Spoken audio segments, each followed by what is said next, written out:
Hello, আসসালামু আলাইকুম। কেমন আছেন সবাই? আলহামদুলিল্লাহ, আমরা ভালো আছি।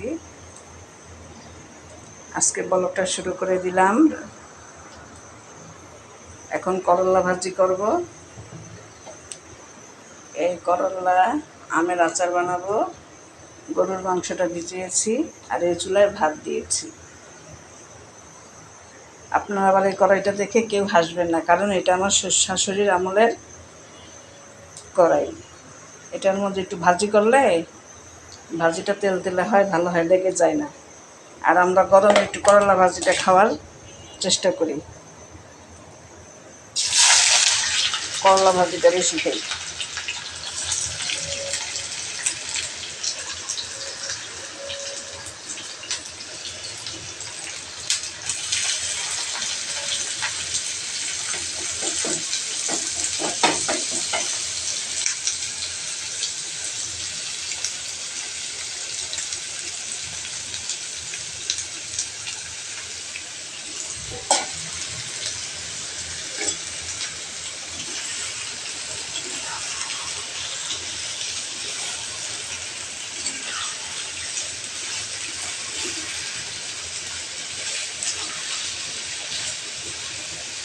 লবণ দিতে ভুলে গিয়েছি, লবণটা দিয়ে দিই।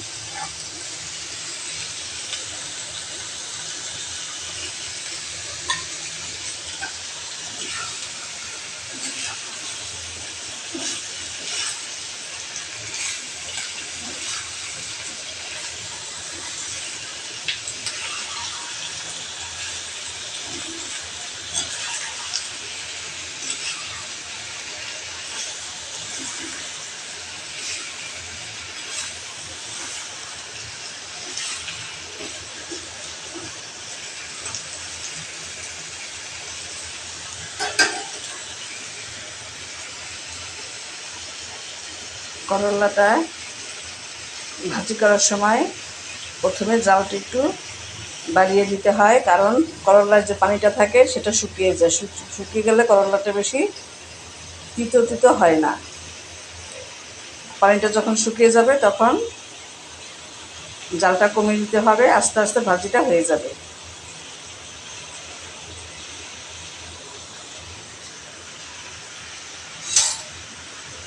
এদিকে ভাতটা নাড়াচাড়া করে দিই। ভাতটা বলক আসবে কিছুক্ষণের মধ্যেই।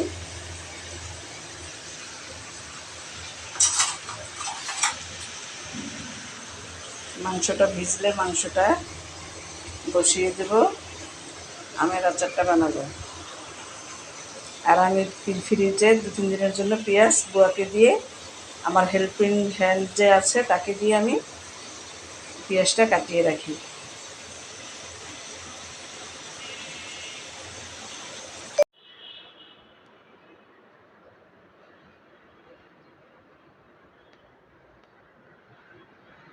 এখন একটু বারান্দায় চলে আসলাম। কি রোদ উঠেছে দেখেন।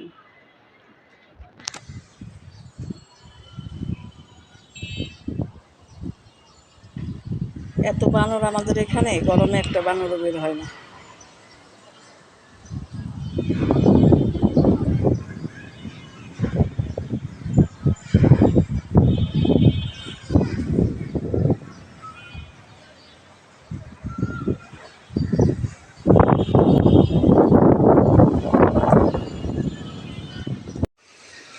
অবশেষে আমার ভাজিটা হয়ে গেল।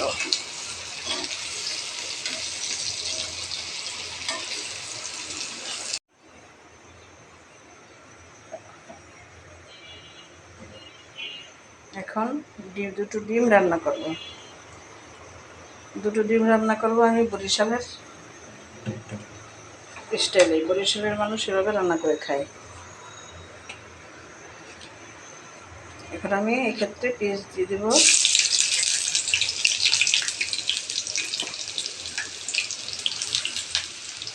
একটা তেজপাতা দিয়ে দিব।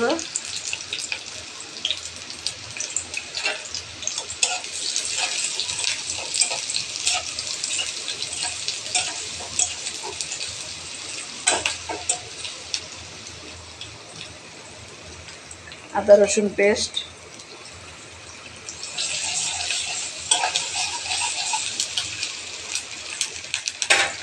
একটু লবণ,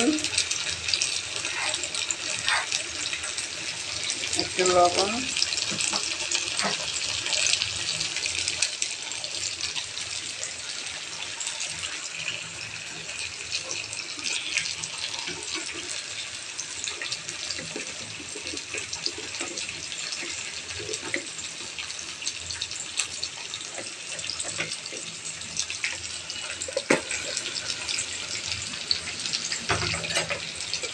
একটু ধনিয়ার গুঁড়া,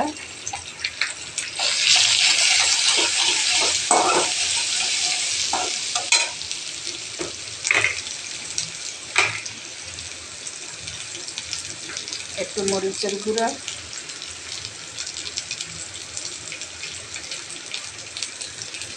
একটু হলুদের গুঁড়া,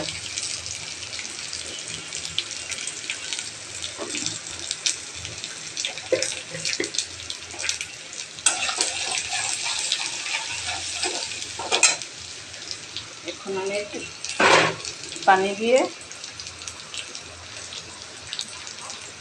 কষাতে থাকবো।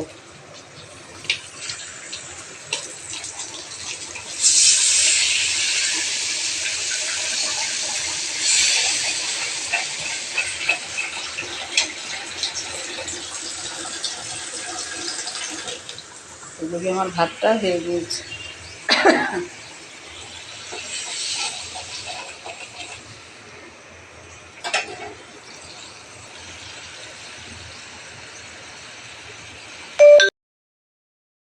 এ পর্যায়ে আমার ডিমের মশলাটা কষানো হয়ে গেছে।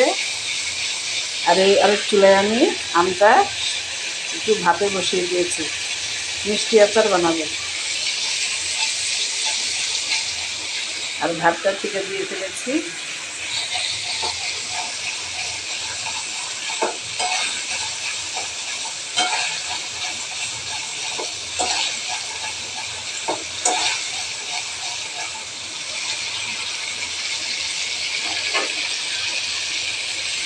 পর্যায়ে ঝোলের পানিটা দিয়ে দিলাম।